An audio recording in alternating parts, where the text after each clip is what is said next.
Discuss कर रहा था। इसमें एक्सरसाइज 4.1 के 2 सवाल के 3 पार्ट डिस्कस हम लोग कर चुके थे। इसके बाद इसके आगे चलेंगे हम लोग। देखो क्या है, आप लोग लेक्चर को लास्ट तक देखा कीजिएगा, जिससे कि उसका फिनोमेना स्टार्टिंग में जो बच्चे भी नए जुड़ रहे होंगे फर्स्ट पार्ट जरूर देखिएगा, जब उसका हमने उसमें बेस बताया है, फिर आप सेकंड पार्ट देखेंगे ना तो आपको क्लियर समझ में आएगा। देखो क्या है, सीरियल से चलेंगे हम, लाइन से, तो अच्छा आपको समझ में आएगा। अब देखो, अब हम दूसरा सवाल था, दूसरे के पार्ट 4 में चलेंगे। दूसरा क्या था, निम्न स्थितियों को द्विघात समीकरण के रूप में निरूपित कीजिए। निम्न स्थितियों को द्विघात समीकरण के रूप में निरूपित कीजिए। मतलब इसका क्या है कि कुछ कंडीशन दी गई होगी, उस कंडीशन को हमें क्वाड्रेटिक इक्वेशन द्विघात समीकरण के रूप में बनाना है। अब समझे कंडीशन क्या है। दूसरे के 3 सवाल हो चुके थे बेटा, अब चौथे सवाल है। चौथे सवाल क्या था, एक रेलगाड़ी 480 किलोमीटर की दूरी समान चाल से तय करती है। एक रेलगाड़ी 480 किलोमीटर की दूरी समान चाल से तय करती है।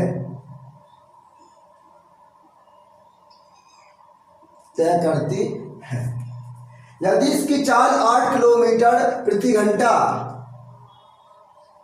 यदि इसकी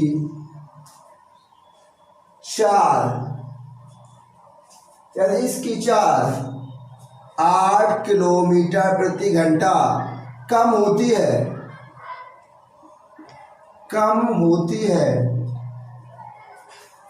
तो वह उस दूरी को तय करने में उस दूरी को तय करने में 3 घंटे अधिक समय लेती है। 3 घंटे अधिक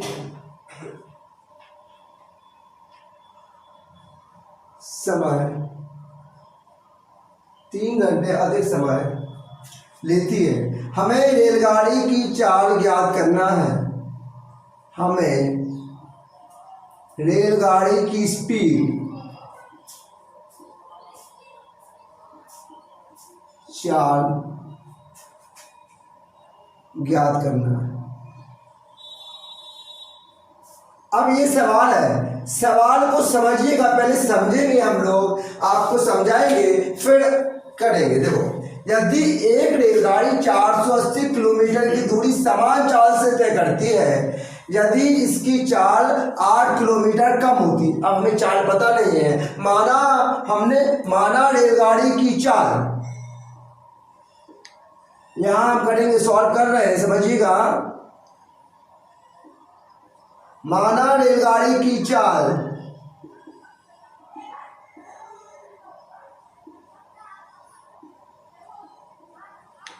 x किलोमीटर प्रति घंटा है। x किलोमीटर प्रति घंटा, यहाँ इतनी बात समझ में आई। कहा यदि रेलगाड़ी 480 किलोमीटर की दूरी समान चाल से तय करती है। हम इन फिगर के माध्यम से समझाएं। मान लो ये हमारी डिस्टेंस यहाँ से यहाँ तक उसे जाना है, ये स्थान से इस स्थान तक इसकी दूरी है। हम कहें इसकी दूरी यहाँ से यहाँ तक जाना है, इसकी डिस्टेंस 480 480 किलोमीटर, समझ इतनी बात समझना। अब देखो, यदि रेलगाड़ी 480 किलोमीटर की दूरी समान चाल से चलती है, हमने उसकी स्पीड x मान ली। क्या स्पीड मानी है? क्या x? क्या x? अगर ये स्पीड x है, ये स्पीड है, ये क्या है? डिस्टेंस है। अगर ये फॉर्मूला आपने पढ़ा होगा, ये समझ लो, ये फॉर्मूला आपने पढ़ा होगा, इस टाइप में होता है। देखो आप समझिएगा, डिस्टेंस ये होता है, ये होता है स्पीड, ये होता है टाइम। ये होता है डिस्टेंस, स्पीड, टाइम। स्पीड दी गई है हमें, डिस्टेंस है, अब टाइम निकाले तो टाइम इक्वल टू क्या हो जाएगा? Distance upon speed. क्या हो जाएगा? Distance upon speed. अब देखो, हम कहें रेलगाड़ी की चाल इतनी मान ली, रेलगाड़ी को 480 किलोमीटर दूरी तय करने में लगा समय। अब देखो, अब निकालें हम कि रेलगाड़ी जो है वो अगर s की स्पीड से चलती तो 480 किलोमीटर की दूरी कितने समय में तय करती? तो रेलगाड़ी द्वारा 480 किलोमीटर की दूरी तय करने में लगा समय क्या होता है? t होता है। t टाइम इक्वल टू क्या हो जाएगा? Distance upon speed, d upon s। ये हो जाएगा, डिस्टेंस कितनी है हमारी? 480 और स्पीड कितनी है? x किलोमीटर प्रति घंटा। ये इतनी बात मेरी समझ में आई आपको? रेलगाड़ी द्वारा 480 किलोमीटर दूरी तय करने में लगा समय इतना है। अब दूसरी कंडीशन करें, यदि इसकी चाल 8 किलोमीटर प्रति कम होती, माना रेलगाड़ी की चाल है सेकंड है, चूंकि रेलगाड़ी की चाल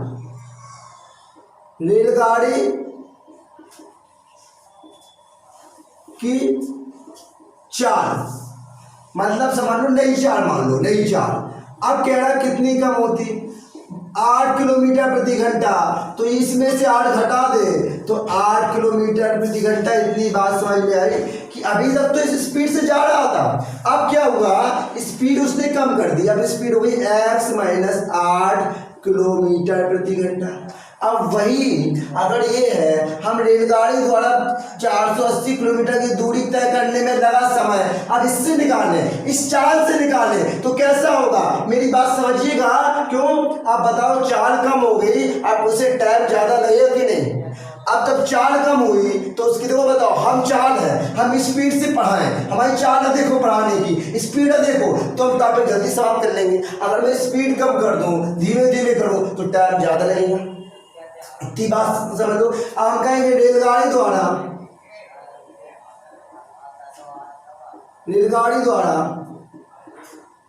480 किलोमीटर की दूरी तय करने में लगा समय। अब कितना हो जाएगा? दूरी तो वही रहेगी, time equal to distance upon speed होगा फॉर्मूला। डिस्टेंस तो हमारी फिक्स है 480 किलोमीटर, अब स्पीड हमारी x माइनस 8 हो गई। अब इतनी बताओ, इतनी बात आप मेरी समझ पा रहे हैं? ठीक। अब एक क्वेश्चन में बात कही है तो वह उस दूरी को तय करने में 3 घंटे अधिक लेता है। अकॉर्डिंग टू क्वेश्चन, ये हिंदी में लिखते हैं क्या? प्रश्न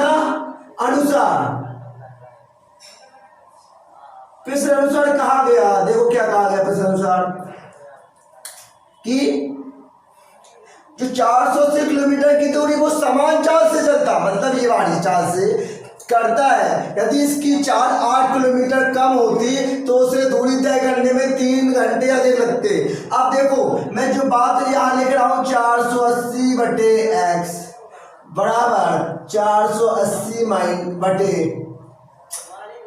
x माइनस 8। अब बताओ, 3 घंटे किसको अधिक लगते? 3 घंटे इसको अधिक लगते, अगर इसको बराबर करना है, दोनों इक्वेशन को, इसको 3 घंटे अधिक लग रहे हैं ना, इसमें 3 घंटे जोड़ दे तो दोनों इक्वेशन बराबर हो जाए। बात मेरी समझ पा रहे हैं?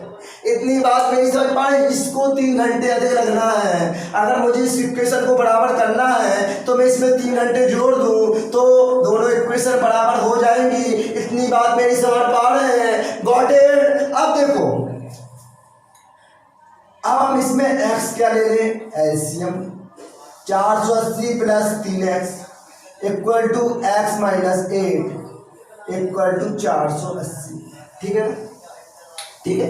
अब हम क्या करें? अब हम मल्टीप्लाई करा दें, ए क्रॉस मल्टीप्लाई करा दें। अब क्रॉस मल्टीप्लाई करा दें तो देखो यहाँ कर रहा हूं मैं, समझिएगा। यहाँ तो 480 प्लस के 3x और ये क्या हो जाएगा? x माइनस 8 इक्वल टू क्या हो जाएगा? 480x। देखो अब मैं गुणा कर रहा हूं x का, तो 480x प्लस के 3x स्क्वायर। इतनी बात मेरी समझ पा रहे हैं? अब -8 का इसमें मल्टीप्लाई करेंगे तो 0 8 64 86 8 चौके 32 38। देखो 0 8 64 86 8 चौके 32 38। अब इसमें करेंगे माइनस के 8 24x इक्वल टू 480x। अब यहाँ मेरी बात देखिएगा, इक्वल में ये से कैंसिल आउट हो जाएंगे, इनसे कैंसिल आउट हो गए, ये हमारे इक्वेशन आ गई। इस इक्वेशन में अभी एक बात और देख लो, क्या कि ये इक्वेशन इस टाइप में आई है ना हमारी, माइनस के 24x माइनस के 38 40x बराबर 0। अब देखो पूरे इक्वेशन में 3 से भाग जा रहा है ना, तो x स्क्वायर माइनस के 3 24 माइनस के 3 एकम 3 3 दूनी 6 2 24 हो गया, 3 24 0 बराबर 0। अब जो इक्वेशन आई है यही हमारा क्या, हमें क्या बनाना था? सवाल में कहा गया द्विघात समीकरण के रूप में निरूपित करो। ये द्विघात समीकरण निरूपित हो गई। अब रेलगाड़ी की चाल ज्ञात करनी है। हम लिख देते हैं जहां x रेलगाड़ी की, जहां x रेलगाड़ी की क्या है, जहां x रेलगाड़ी की चाल है, रेलगाड़ी की चाल है, हमारा आंसर आ गया, हमारा आंसर आ गया। तो देख लो सवाल हो गया। अब हम नेक्स्ट सवाल की ओर चले। नेक्स्ट सवाल तो समझ में आया। तो ऐसे ही इसका 5वां पार्ट है, वो भी समझेंगे हम लोग। हमने कहा हम कोई भी मिस नहीं कर रहे, आपको स्किप नहीं करते हैं। आपको जो क्वेश्चन नहीं आता है और अलग से भी कोई बुक्स का है आपको नहीं आ रहा, हम इसके बाद हमने कहा जब हमारा चैप्टर फिनिश हो जाता है इसके बाद हम डाउट सेशन लेके आते हैं, जो आपके द्वारा क्वेश्चन भेजे जाते हैं उनका हम डिस्कस करते हैं। जो हमारे चैनल पर नए हो तो हमारे चैनल को सब्सक्राइब कर लें। Please hit the bell icon, don't forget the subscribe button. अब इसके चौथे पार्ट पे चले। चौथा पार्ट क्या है? मैसूर और बेंगलोर के बीच, 5वां पार्ट है हमारा।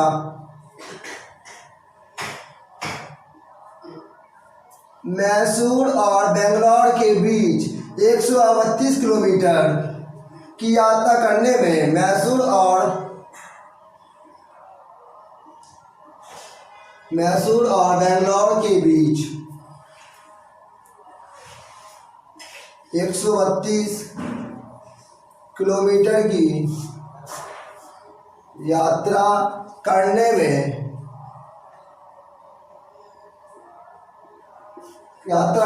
में एक एक्सप्रेस रेलगाड़ी सवारी गाड़ी से एक एक्सप्रेस गाड़ी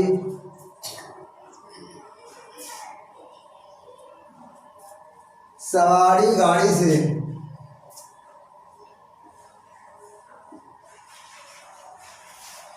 1 घंटा कम समय लेती है। 1 घंटा कम समय लेती है। अब मध्य के स्टेशन में मध्य के स्टेशन में ठहरने का समय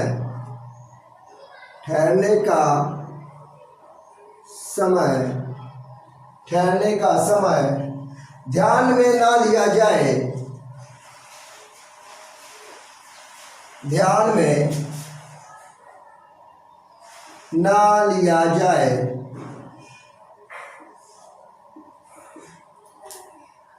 यदि एक्सप्रेस रेलगाड़ी की चाल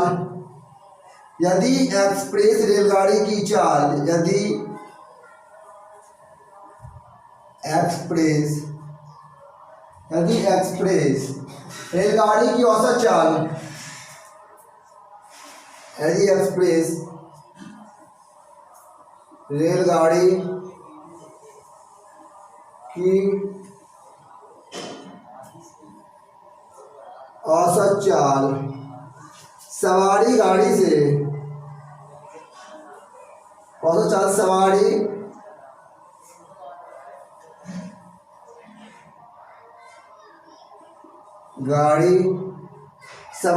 की औसत चाल से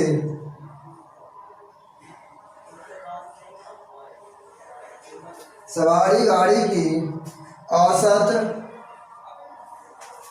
चाल से 11 किलोमीटर प्रति घंटा अधिक हो तो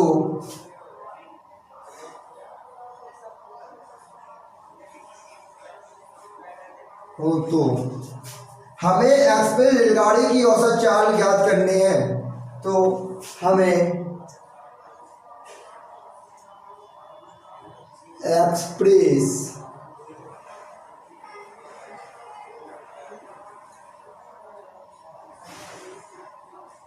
रेलगाड़ी की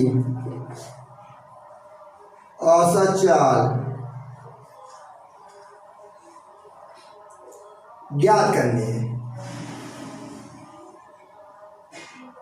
आप समझिएगा, क्वेश्चन को पहले अच्छे से रीड किया कीजिएगा, फिर उसके बाद आप सॉल्व करना स्टार्ट कीजिएगा। पहले आप क्वेश्चन अच्छे से रीड करेंगे तब समझ पाएंगे क्या कह रहा है। देखो, मैसूर और बेंगलोर के बीच 132 किलोमीटर की यात्रा। मान लो ये आपका मैसूर है और ये बेंगलोर है। क्या है? ये मैसूर हो गया, ये बेंगलोर हो गया। कहा गया मैसूर और बेंगलोर के बीच की दूरी, डिस्टेंस कितनी है? ये सिटियों के बीच की डिस्टेंस है 132 किलोमीटर। कहा जा रहा है 132 किलोमीटर की यात्रा करने में एक एक्सप्रेस गाड़ी सवारी गाड़ी से 1 घंटा कम समय लेती है। अब मान लो एक्सप्रेस गाड़ी है, क्या है? एक है गाड़ी, मान लो एक्सप्रेस है, ये मैं ऊपर बना रहा हूं, उसको समझिएगा। ये एक्सप्रेस गाड़ी है और ये क्या है? माल गाड़ी है। क्या है? माल गाड़ी, ट्रेन। एक्सप्रेस ट्रेन है, एक है सवारी गाड़ी, passenger train, passenger train.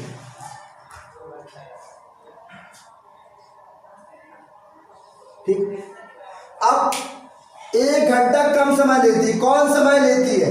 Express train लेती है। मतलब एक्सप्रेस ट्रेन की स्पीड क्या होगी? ज्यादा होगी, तभी तो 1 घंटा कम ले रही होगी इससे। मध्य के स्टेशनों में ठहरने का समय ध्यान में ना लिया जाए, जो रुकी है उसके समय को निगलेक्ट मान लिया जाए, उनके समय को ध्यान में नहीं रखा जाए। यदि एक्सप्रेस रेलगाड़ी की औसत चाल ज्ञात करने औसत चाल सवारी गाड़ी की औसत चाल से 11 किलोमीटर क्या है? अधिक है। तो मान ले हम कि सवारी गाड़ी की औसत चाल x किलोमीटर है। क्यों? पता नहीं है ना। अगर ज्यादा किसकी है? ज्यादा है हमारी एक्सप्रेस की। देखो आप देखें, माना सवारी गाड़ी की औसत चाल मतलब स्पीड कितनी मान लें? x किलोमीटर प्रति घंटा। अगर स्पीड इतनी है, x किलोमीटर प्रति घंटा है, बताओ हम कहें अगर ये गाड़ी, सवारी गाड़ी हमारी x किलोमीटर प्रति घंटा के से चले तो 132 किलोमीटर दूरी, देखो हमने ये बताया है, ये होता है, इस एंगल बना दिया करो, ये होता है डिस्टेंस,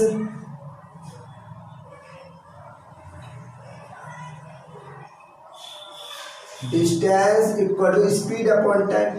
अब हम कहें देखो सवारी गाड़ी द्वारा 132 किलोमीटर दूरी तय करने में लगा समय, सवारी गाड़ी द्वारा 132 किलोमीटर की दूरी तय करने में लगा समय, कितना समय लगेगा? तो कहेंगे टाइम इक्वल टू क्या होता है, टाइम इक्वल टू होता है डिस्टेंस अपॉन स्पीड। डिस्टेंस कितने हैं? 132 किलोमीटर और स्पीड कितने हैं? x kilometre. तो हम ये लिख देंगे 132 अपॉन x किलोमीटर प्रति घंटा। अब कहें दूसरी बात कही गई है कि एक्सप्रेस रेलगाड़ी की औसत चाल, सवारी गाड़ी की औसत चाल से 11 किलोमीटर अधिक है। तो हम कहेंगे एक्सप्रेस गाड़ी की औसत चाल कितनी होगी? एक्सप्रेस गाड़ी की औसत चाल, तो औसत चाल किससे अधिक है?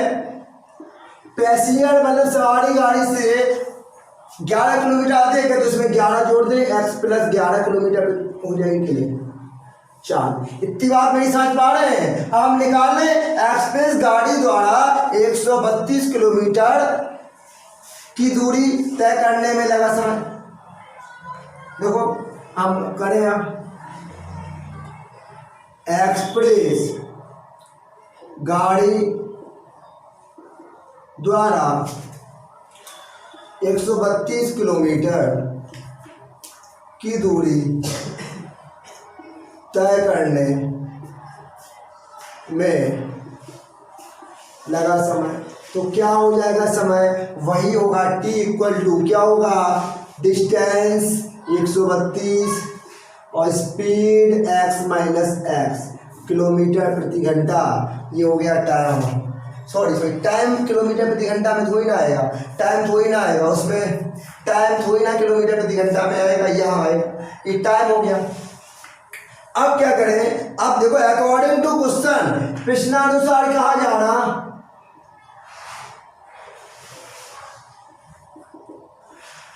कि देखो मैसूर और बेंगलोर के बीच 132 किलोमीटर की यात्रा करने में एक एक्सप्रेस गाड़ी, जो एक्सप्रेस गाड़ी है वो सवारी गाड़ी से 1 घंटे कम लेती है। तो एक्सप्रेस गाड़ी का समय कितना है? देखो 132 upon x equal to 132 upon x minus, कौन कम लेती है? ये कौन कम लेती है ये बताओ? 132 यात्रा कर, एक्सप्रेस गाड़ी है ना, सवारी गाड़ी से 1 घंटा कम लेती है, तो इसमें हम 1 घंटा कम कर दें, इसमें 1 घंटा हम कम कर दें, तो हमारा दोनों इक्वेशन क्या बराबर हो जाएंगी, दोनों इक्वेशन बराबर हो जाएंगी। इतनी बात समझ में आ रही? अगर इसमें हम 1 कर दें तो दोनों इक्वेशन हमारी बराबर हो जाएंगी। अब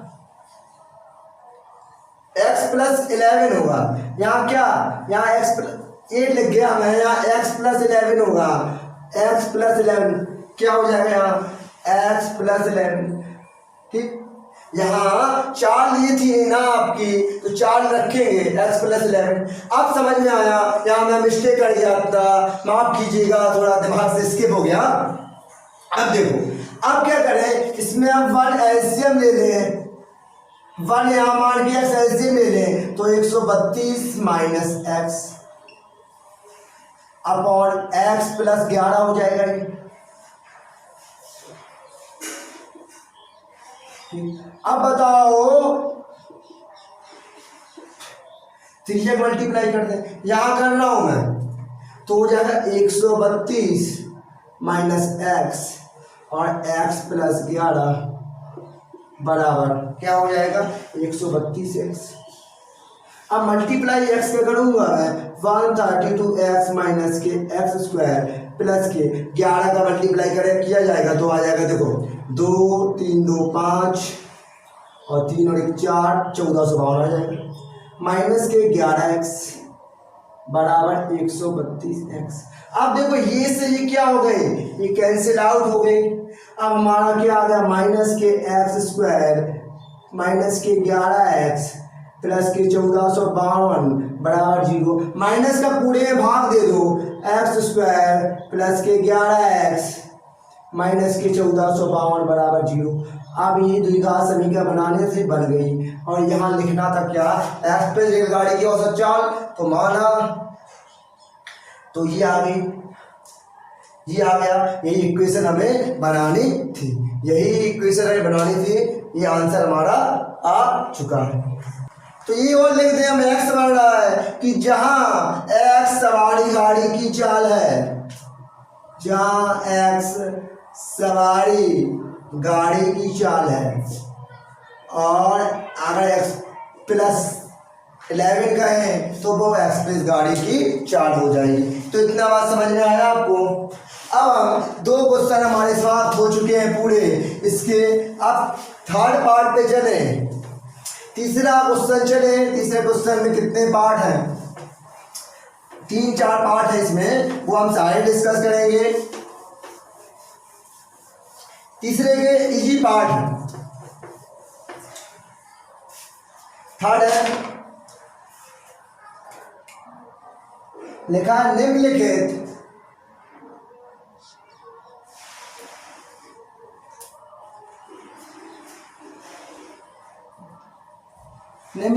प्रत्येक समीकरण के सामने लिखे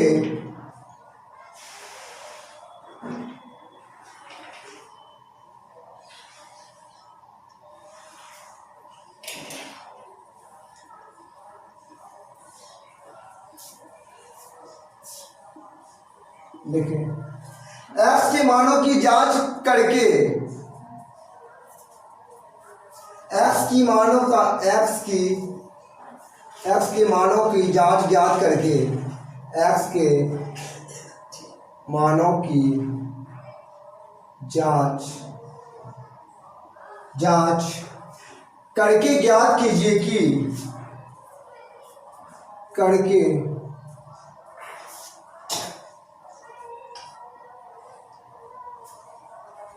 ज्ञात कीजिए कि ए मान दी गई संख्याओं के हल है। ए मान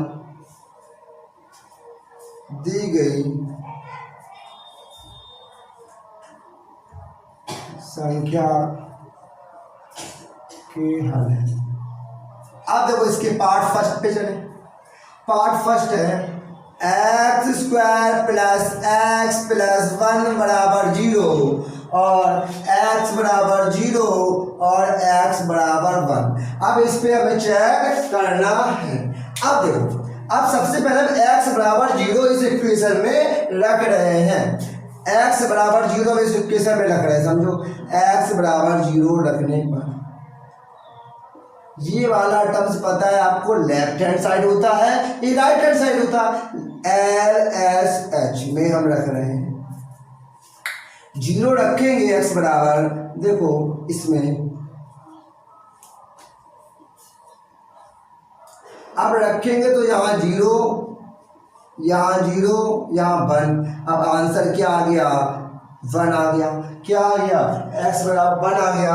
और ये 1 क्या राइट हैंड साइड आया है नहीं आया। 1 राइट हैंड साइड नहीं आया। RSH 1 हमारा नहीं आया। RSH क्या 1 के बराबर हमारा नहीं आया। अब हम लिखेंगे x बराबर 0 पर left hand side does not equal right hand side है। ये बराबर नहीं है। अगर बराबर नहीं है तो लिखेंगे हम x बराबर 0 पर समीकरण का कोई हल नहीं है। अगर बराबर आ जाते अब लिखेंगे x बराबर 0 पर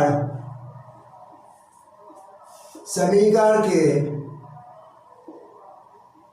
कोई हल नहीं है, कोई हल नहीं है। सेम यही अप्रोच हम x बराबर 1 पे रखें। अब देखो यहाँ लिखे हम x बराबर 1 रखने पर रखें तो लेफ्ट हैंड साइड में रखेंगे बेटा, तो क्या है left hand side x square plus 1 बराबर बड़ा है 1 रखेंगे तो 1 का स्क्वायर प्लस 1 प्लस 1 1 का स्क्वायर 1 प्लस 1 प्लस 1 बराबर 3 आया। ये राइट हैंड साइड है क्या? अगर 0 आना चाहिए था, नहीं है राइट हैंड साइड। इसमें भी लिखेंगे हम क्या कि x बराबर कितने 1 पर लेफ्ट हैंड साइड बराबर राइट हैंड साइड नहीं है, ठीक नहीं है। अब देखो अब हम क्या कर रहे हैं, अब इतनी बात समझे, हम लिखें x बराबर 1 पर समीकरण के कोई हल नहीं है। अगर बराबर आया था तो कहते हल है। सवाल सॉल्व हो गया। कुछ सारी सवाल में सिर्फ आपको वैल्यू रखनी है, वैल्यू रखनी है, वैल्यू रखनी है। अब देखो सेकंड सवाल पे चले, हम सेकंड सवाल पे चले।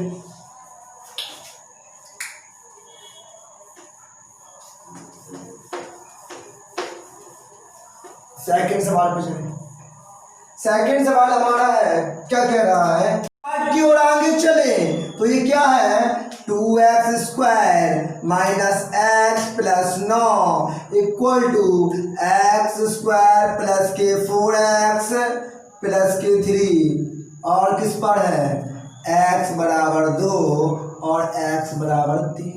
ये हमारा सवाल है। अब वही देखो पहले क्या, पहले इसको सॉल्व कर ले, हम सॉल्व कर ले, सॉल्व करें कैसे करेंगे, देखो ये तो सेम रखेंगे, ये वाली टर्म्स है वो इस साइड आ जाएंगे, माइनस की हो जाएंगे। अब इन्हें सॉल्व करें, 2x स्क्वायर में एक एक्स स्क्वायर जाएगा प्लस के एक्स स्क्वायर, माइनस के एक्स और माइनस के 4x माइनस के 5x और 9 में से 6 3 जाएगा प्लस के 6 बराबर क्या 0 हो गया। अब हम x बराबर क्या रख दें, x बराबर 2 रखने पर किस पे रखें, लेफ्ट हैंड साइड में। ये क्या होता है left hand side, left hand side में x बराबर क्या रख दें 2 रख दें। अब 2 रखेंगे किस में, इस इक्वेशन में लिख रखेंगे ना, इसको लिख लें पहले। अब रखेंगे तो 2 का स्क्वायर माइनस 5 इंटू 2 प्लस 6, 2 का स्क्वायर कितना होता है 4 माइनस 5 दूनी 10 प्लस 6, 6 4 10, 6 4 क्या हो गया 10 और 10 में 10 गया क्या आया 0 बराबर 0 आया। ये आया है राइट हैंड साइड, क्योंकि राइट हैंड साइड भी कितना था 0 था, आ गया। अब हम लिखेंगे क्या लिखेंगे कि x बराबर 0 पर, x बराबर कितने पर 0 नहीं 2 पर, 2 था ना, 2 पर लेफ्ट हैंड साइड बराबर राइट हैंड साइड है। अगर है तो हम लिखेंगे x बराबर 2 पर, x बराबर 2 पर समीकरण के का हल है, x बराबर 2 पर समीकरण के हल संभव है, हल है क्या हल संभव है। x बराबर 2 पर समीकरण का एक हल है समीकरण के क्या है एक हल है, एक लगा दो। और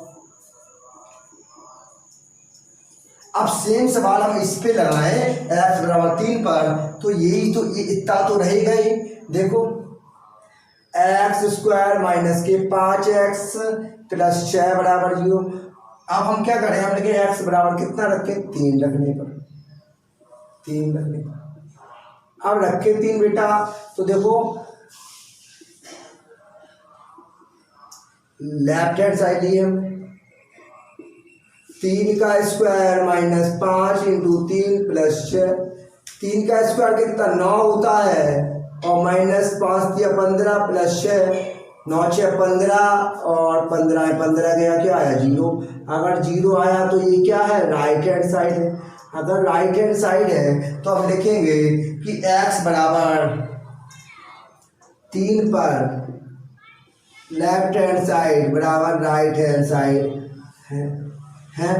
अगर ये है तो लिखेंगे x बराबर 3 पर x बराबर 3 पर समीकरण का एक हल है, पर समीकरण का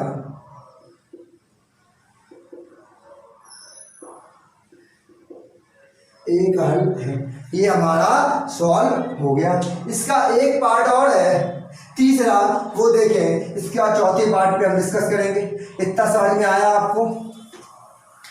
अगर जो इस चैनल पर नए हो वो चैनल को सब्सक्राइब कर लें और बेल आइकन को क्लिक जरूर कर लें कि जब हमारा 11 बजे क्लास होती है तो उससे पहले आपका नोटिफिकेशन आप तक पहुंच सके। थर्ड क्वेश्चन हमारा, थर्ड क्वेश्चन है, देखो, ए स्क्वायर एक्स स्क्वायर माइनस के 3ab प्लस 2b स्क्वायर बराबर 0। अब लिखना है इसमें x बराबर a अपॉन b पर चेक करना है, x बराबर b अपॉन a पर चेक करना है। तो देखो कैसे चेक करेंगे, तो समझो वही है कि हम लिखें x बराबर सबसे पहले a अपॉन b रखने पर, काय में रखने पर, लेफ्ट हैंड साइड में, इस वाले टर्म्स में रखने पर लेफ्ट हैंड साइड में। अब रखें हम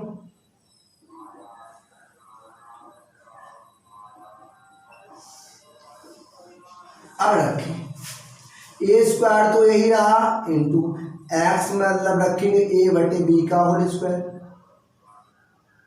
ए बटे बी का होल स्क्वायर माइनस के 3 ए रखा, ए रखा, बी रखा, एक्स की जगह फिर रख दें A upon B plus 2b square बराबर 0।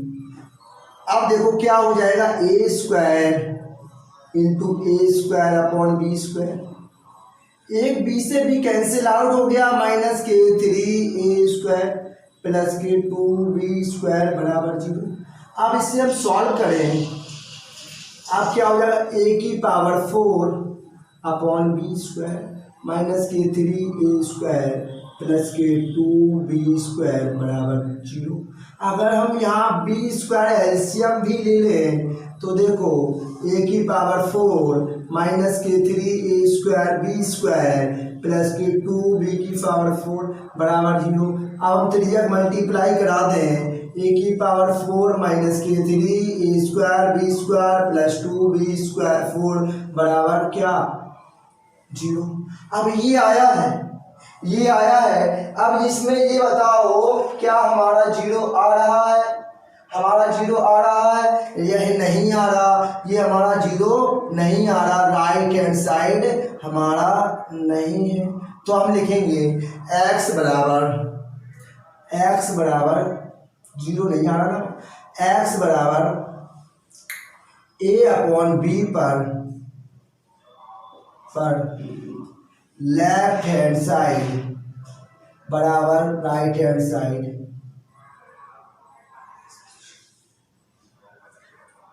ठीक। अब देखें x बराबर a अपॉन b पर, x बराबर a अपॉन b पर समीकरण का कोई हल नहीं है।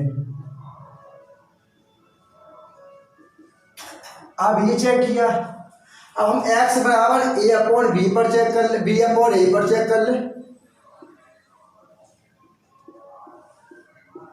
कैसे चेक करें, देखो लेफ्ट हैंड साइड क्या है, a square x square minus के 3abx प्लस के 2b स्क्वायर बराबर 0। 0 नहीं, सिर्फ लेफ्ट हैंड साइड लिया है। अब हम x बराबर b अपॉन a रखें तो समझिएगा b अपॉन a का होल स्क्वायर हो जाएगा। ये x बराबर b अपॉन a रखेंगे तो b अपॉन a का होल स्क्वायर हो जाएगा, माइनस के 3 ए बी अपॉन ए हो जाएगा प्लस के 2b²। अब देखो क्या कर रहे हैं हम, ए स्क्वायर तो यही रहा, इसको हम करेंगे तो b² अपॉन a² हो जाएगा। ए स्क्वायर से स्क्वायर कैंसिल आउट, एक ए से ए कैंसिल आउट, माइनस के 3b² प्लस के 2b²। अब यहाँ समझिएगा b² ये बचा माइनस के 3b² प्लस के 2b²। 2b² और b² कितना हो गया 3b² माइनस 3b², ये कैंसिल आउट हो गया, क्या आ गया 0 आ गया, मतलब राइट हैंड साइड है। तो लिखेंगे क्या इसमें, x बराबर b अपॉन a पर LSH बराबर RSH है। लिखेंगे इसमें x बराबर b अपॉन a पर समीकरण का एक क्या है, हल है, एक हल है। अब देखो, अब चौथा क्वेश्चन पे चले हम। अब 3 सवाल हमारा हो गया, अब हम चौथे सवाल पे चलेंगे। देखो चौथा सवाल क्या है हमारा, चौथा सवाल क्या है, फोर्थ सवाल क्या है हमारा, अच्छा सवाल फोर्थ है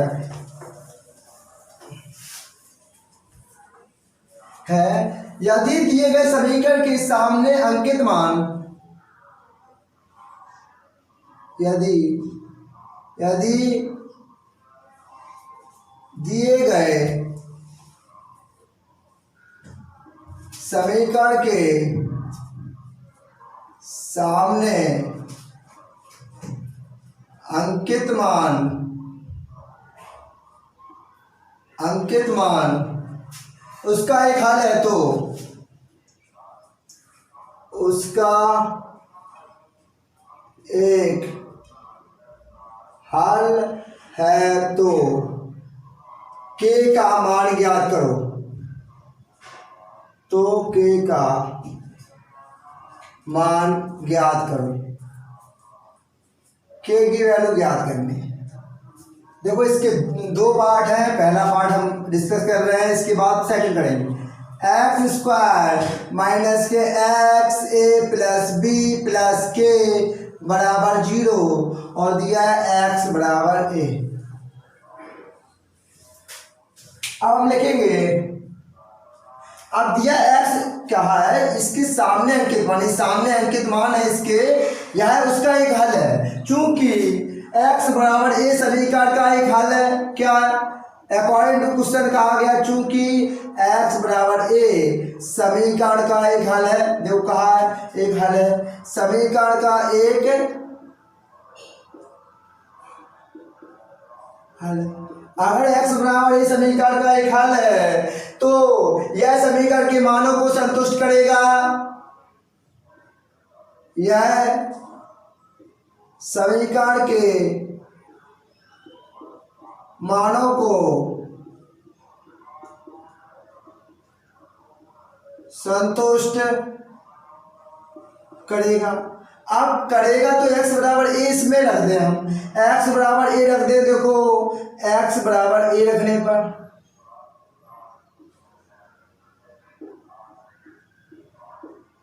x की a रखेंगे a² माइनस के a प्लस b प्लस के बराबर 0।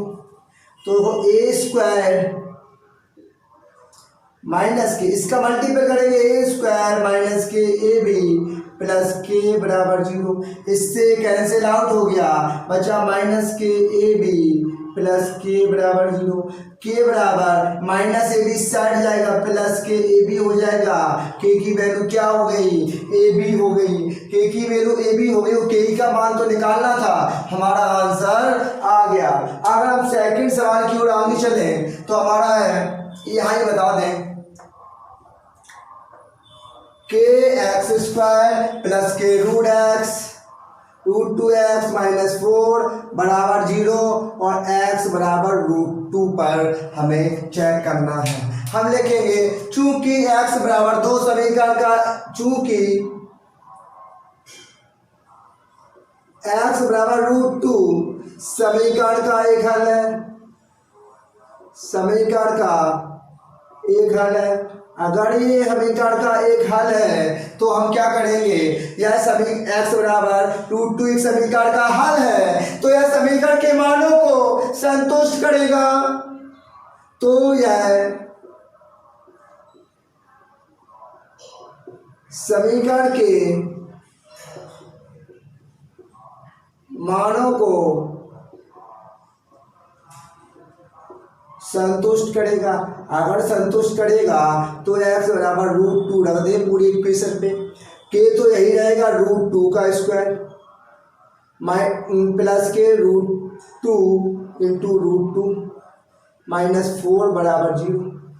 अब देखो कि √2 का स्क्वायर क्या हो जाएगा, 2 हो जाएगा, प्लस √2 और √2 का मल्टीपल 2 -4 बराबर 0। अब हो जाएगा 2k, अब 2 में से 4 जाएगा -2 बराबर 0, 2k -2 इस साइड जाएंगे प्लस के 2, k बराबर क्या हो जाएगा 2/2, k की वैल्यू क्या आ गई 1 आ गई। यही k के मान हमें निकालने थे तो इसके मान हमारे आ चुके हैं। अब एक लास्ट क्वेश्चन बचा है 5वां, वो भी देख लीजिए। 4.1 एक्सरसाइज आपकी फिनिश हो जाएगी। इसके बाद जब भी आपको किसी क्वेश्चन पे डाउट हो तो इसके बाद हमारा जब एक्सरसाइज फिनिश होगी इसके बाद हमारा डाउट सेशन आता है। आप लोग क्वेश्चन हमने कहा हमारा डिस्क्रिप्शन बॉक्स पे नंबर लिखा हुआ है, अगर आपको किसी पे डाउट है आप व्हाट्सअप कर दे क्वेश्चन पे, हम डाउट सेशन पे उस क्वेश्चन को फिर से डिस्कस करेंगे। आप जो क्वेश्चन आपको नए लगे किसी और बुक से तो वो आप भेजें, हम उन्हें भी डिस्कस करें। 5वां सवाल देखो, यदि x बराबर 2/3 तथा x बराबर -3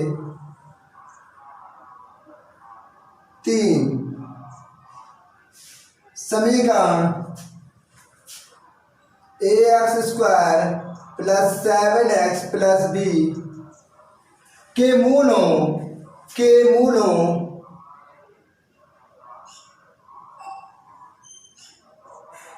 तो a व b के मान ज्ञात करो।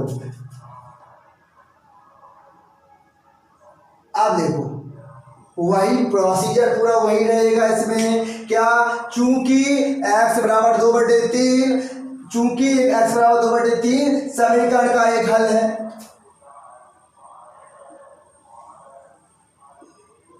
x बराबर 2/3 समीकरण का एक हल है।